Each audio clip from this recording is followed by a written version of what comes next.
Hello friends, STC Charvaka के video lecture series में आपका स्वागत है।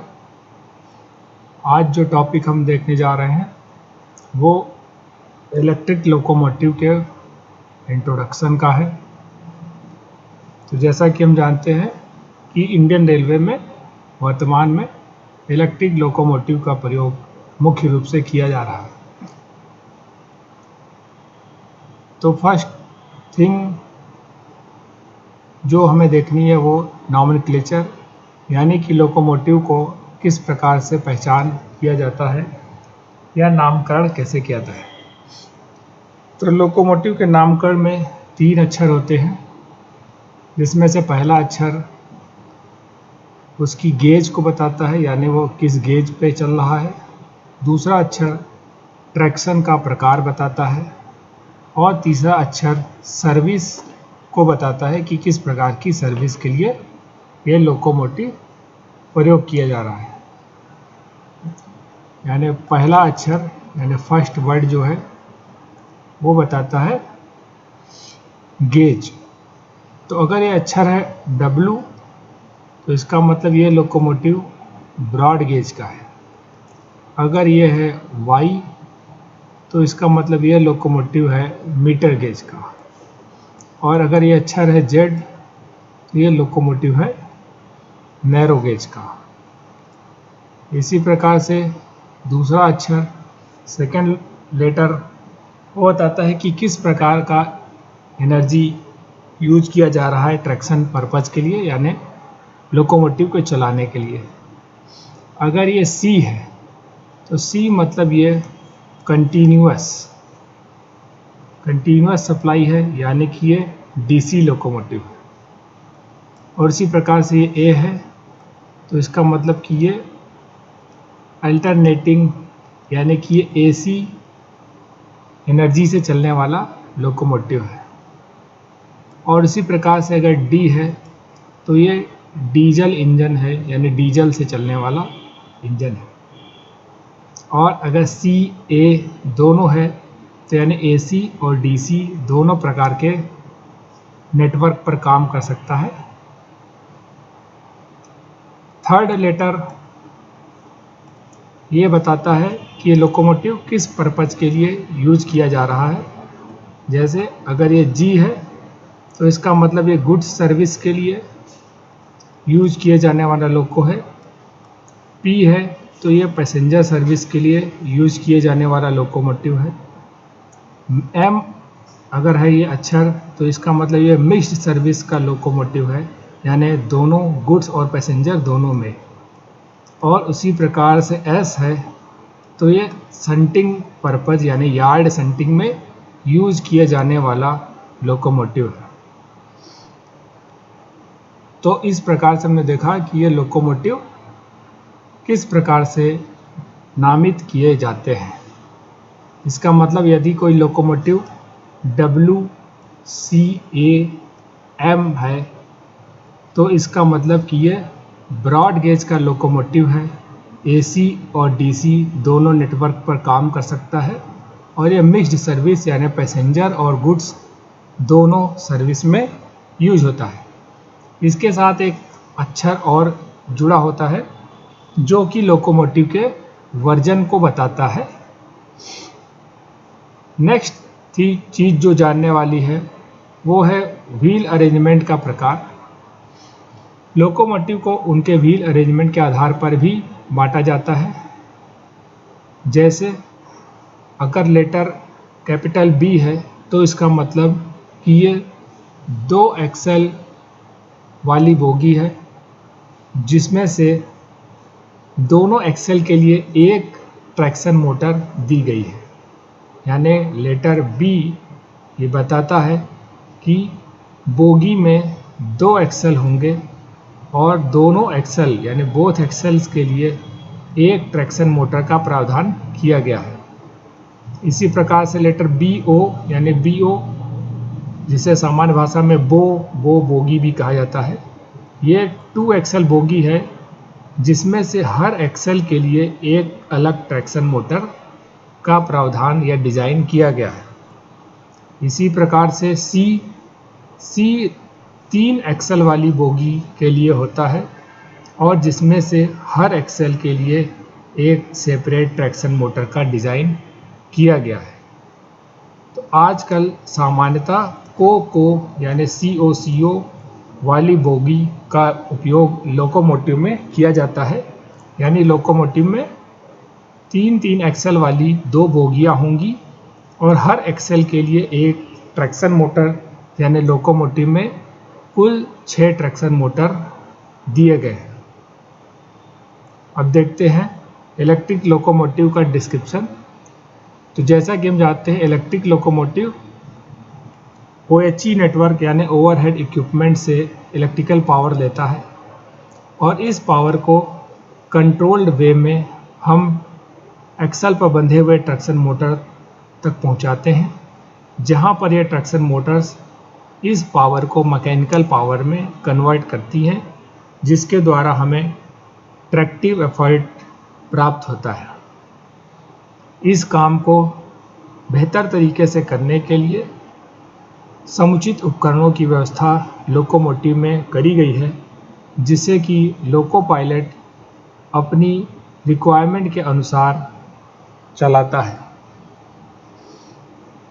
कन्वेंशनल लोकोमोटिव में 25 kV single phase AC supply को ओवरहेड इक्विपमेंट द्वारा कलेक्ट किया जाता है और ये लोकोमोटिव के अंदर लगे हुए ट्रांसफार्मर तक पहुंचता है। इस ट्रांसफार्मर में इस सप्लाई को स्टेप डाउन किया जाता है, जिसे बाद में DC सप्लाई में कन्वर्ट कर दिया जाता है। DC सप्लाई में कन्वर्ट करने के लिए फुल वेव रेक्टिफायर का इस्तेमाल किया जाता है।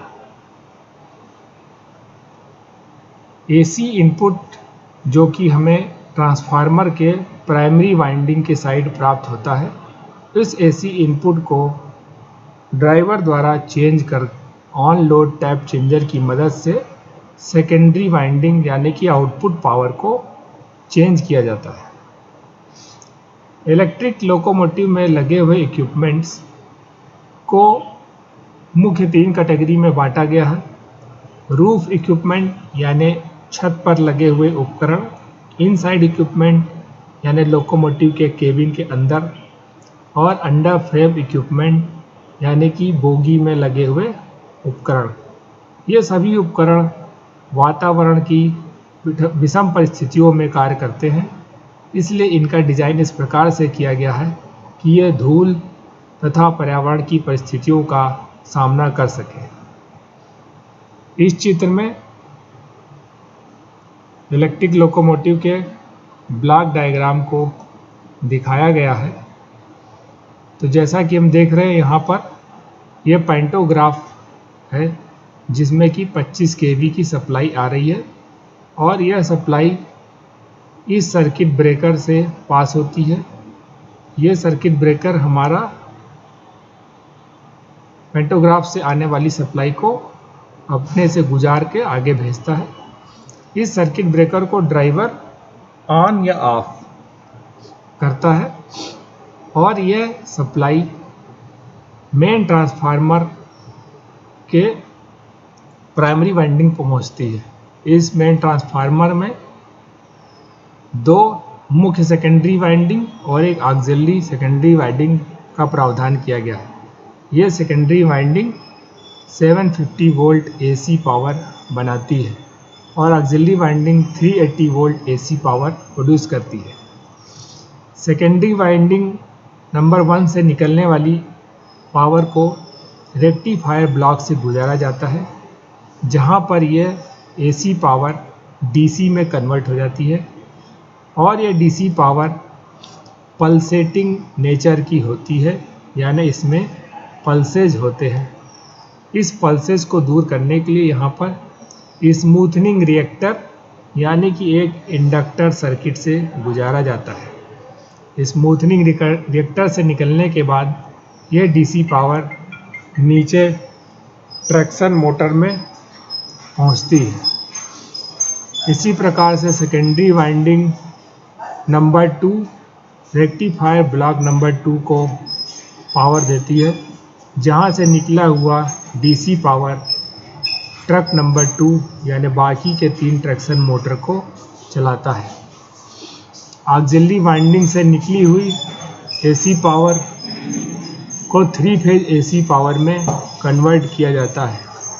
इस 3 फेज एसी पावर का इस्तेमाल लोकोमोटिव में compressor, traction motor blower, silicon rectifier blower, oil pump, transformer oil के ब्लोअर इत्यादि को चलाने के लिए किया जाता है।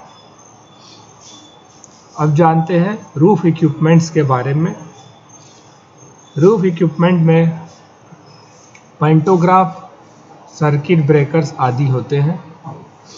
इनसाइड इक्विपमेंट में voltage regulating equipment, silicon rectifier, आर्नो converter, static converter इत्यादि आते हैं।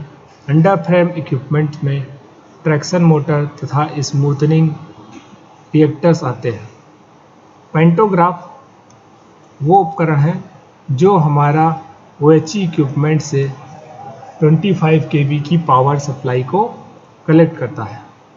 लोकोमोटिव में 2 पैंटोग्राफ का प्रावधान किया गया है, जिसमें से एज ए प्रैक्टिस हम लोग रियर पैंटोग्राफ का इस्तेमाल करते हैं। यदि यह पैंटोग्राफ खराब हो गया है तो फ्रंट वाला पैंटोग्राफ इस्तेमाल किया जाता है। OHE की पावर को सर्किट में भेजने के लिए सर्किट ब्रेकर का इस्तेमाल किया गया है। एयर ब्लास्ट सर्किट ब्रेकर ये compressed air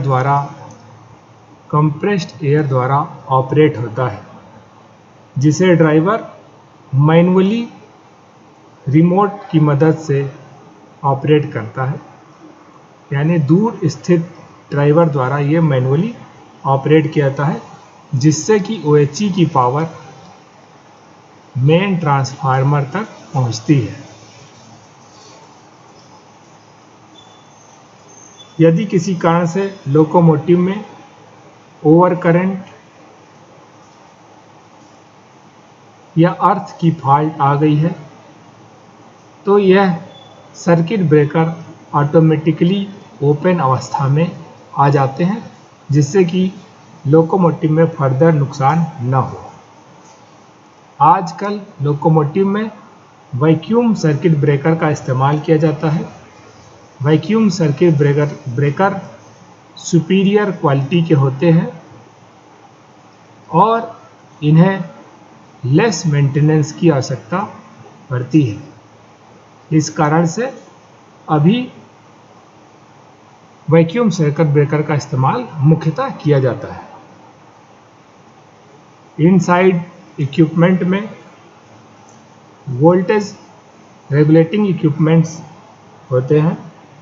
voltage regulating equipment में एक ऑटो ट्रांसफार्मर होता है।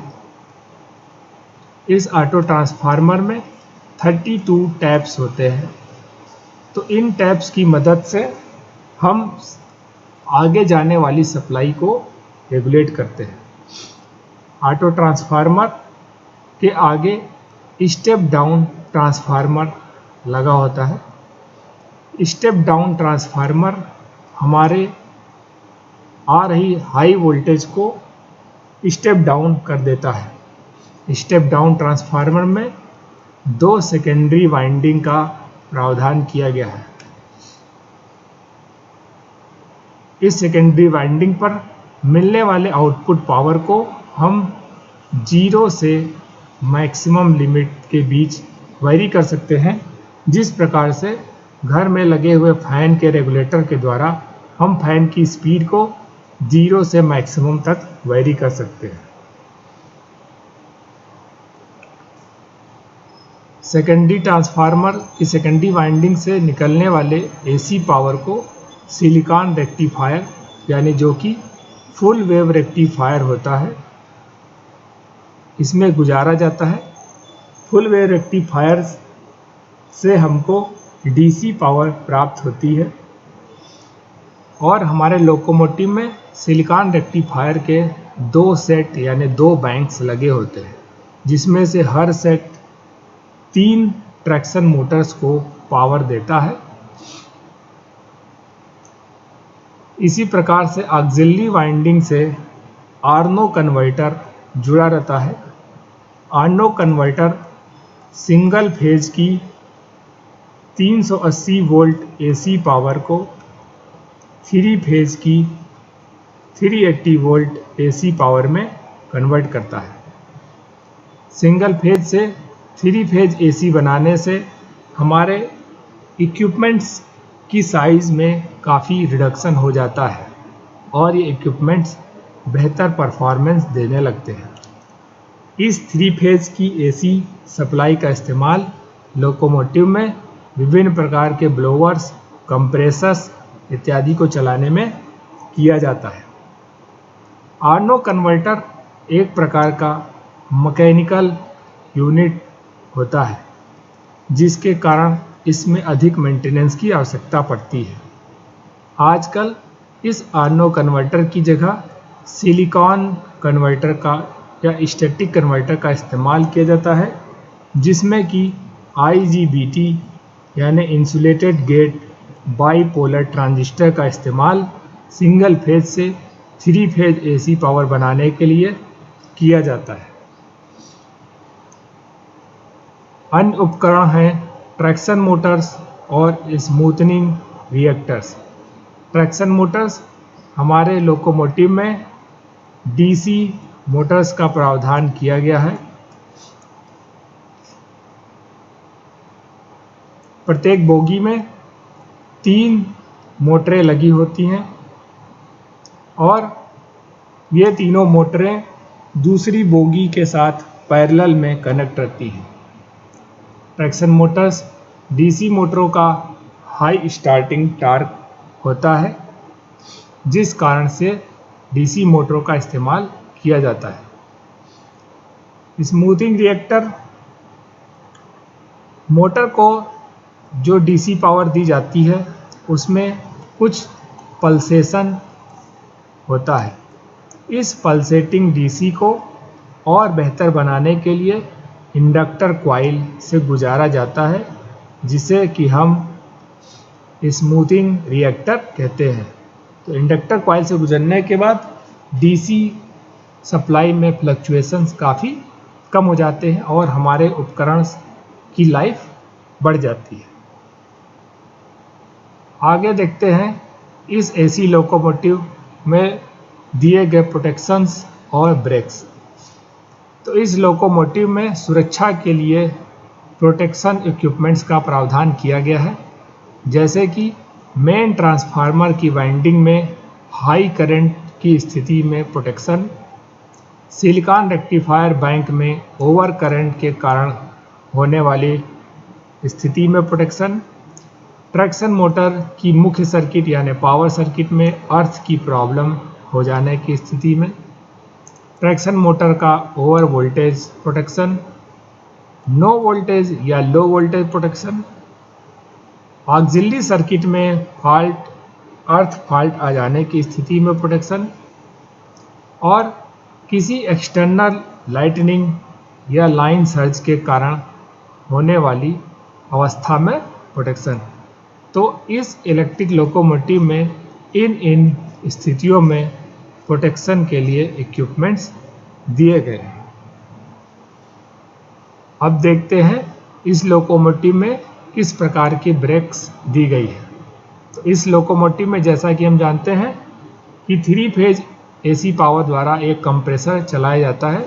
यह कंप्रेसर एयर ब्रेक सिस्टम को ऑपरेट करता है, यानी एयर ब्रेक सिस्टम में कंप्रेसर की हवा द्वारा कंप्रेस एयर द्वारा ब्रेक्स लगती हैं। इंडिपेंडेंट ब्रेक, जिसे कि हम SA9 के नाम से जानते हैं, ये सिर्फ लोकोमोटिव में ब्रेक एप्लीकेशन के लिए काम आता है। प्रोपोर्शनेट ब्रेक पीछे के सारे कोच या वैगन्स में ब्रेक अप्लाई करता है और यह साथ ही साथ लोकोमोटिव में उसी अनुपात में ब्रेक अप्लाई करता है। इसे हम लोग A9 या प्रोपोर्शनेट ब्रेक के नाम से जानते हैं। तो ये दो प्रकार के ब्रेक एयर ब्रेक हैं, इंडिपेंडेंट ब्रेक और प्रोपोर्शनेट ब्रेक। नेक्स्ट जो ब्रेक है वो डायनेमिक ब्रेक या इलेक्ट्रिकल प्रकार की ब्रेकिंग है। डायनेमिक ब्रेकिंग में हम अपने व्हील में लगे हुए मोटर, जिसे कि हम ट्रैक्शन मोटर कहते हैं, इस मोटर को ट्रैक्शन मोटर को एज ए जनरेटर इस्तेमाल करते हैं। तो traction motor as a generator इस्तेमाल करी जाती है।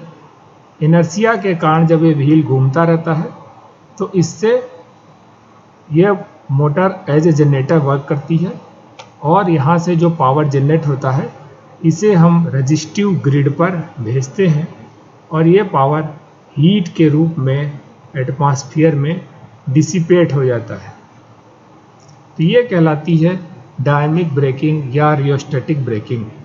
यह ब्रेकिंग 25 या 30 किलोमीटर से अधिक की स्पीड पर कारगर होती है, क्योंकि बहुत कम स्पीड पर इतना इनर्शिया डेवलप नहीं होगा जो कि हमारे इस ब्रेकिंग की करंट को डेवलप कर सके। नेक्स्ट प्रकार है रिजनरेटिव ब्रेकिंग। जैसा कि अभी हमने देखा डायनेमिक ब्रेकिंग में इस एनर्जी को हमने हीट के फॉर्म में वातावरण में डिसिपेट कर दिया। यदि इसी एनर्जी को हम वापस से ग्रिड में भेज दें, यानी जो डायनेमिक ब्रेकिंग से एनर्जी निकली उसे फेड टू ग्रिड को वापस भेज दिए, जिसे कि यूज्ड बाय अदर लोगों, किसी दूसरे लोगों द्वारा यूज कर लिया गया, तो इस प्रकार की ब्रेकिंग को रीजेनरेटिव ब्रेकिंग कहते हैं। तो आज हमने देखा इलेक्ट्रिक लोको किस प्रकार से वर्क करता है, इलेक्ट्रिक लोकोमोटिव के क्या क्या मुख्य अवयव हैं, किस किस प्रकार के सुरक्षा उपकरण का प्रावधान किया गया है और इलेक्ट्रिक लोकोमोटिव में कौन से ब्रेक सिस्टम्स उपलब्ध हैं। Thank you for watching the video.